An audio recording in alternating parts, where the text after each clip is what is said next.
MG Boy Recording. Ke nake so ke na zaba, ke na baiwa ruwan zuma. Ke nake so ke na zaba, ke na baiwa ruwan zuma. So na kauda na gaskiya ya fi karko da na gani. In kina minni dariya sai in ji daɗi ya zo ta ne. Kan ki zanyo rawar gani babu mai iya ja da ni. Kin saka min dafin so a zuci har yayi na so yau ina yin da kwanso ko da raina na fanso ni fa kauna ta kai mini dubi ina yanzu motsi na kasance a duniyar so gashi filin da faɗi a zucikin min da she zan mori raina she babu ke zan gushe da rayuwa babu daɗi.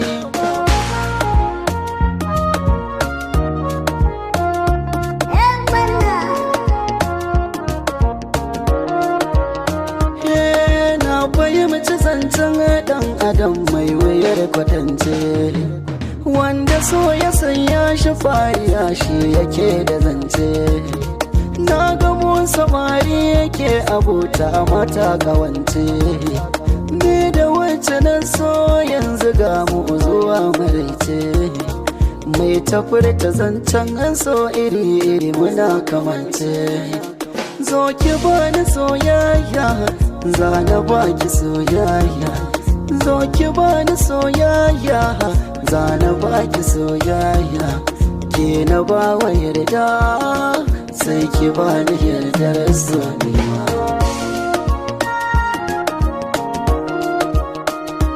So ba fargima ba don ganin ido ba don rashin sani ba. So misalin bai yawa ne ba zan yi fariya ba don ina da ke ba. Shi so yana da girma kofofi na sakwai yawa ne. Sunan ki malamata a ƙaunar ki na yirata. Ban canza kudiri na buri na gani ga ki zaune. Ina san ki so na gaske gubar so a zuci wanke. Ina yanki iyayi sassaucin ya amana aurenki. Da na fice a kewarki kullum ina cikin ɗaki in zauna in ta kallonki. Kin zama min gurin aiki in danga zana sunanki ko ina da ina gidana ne.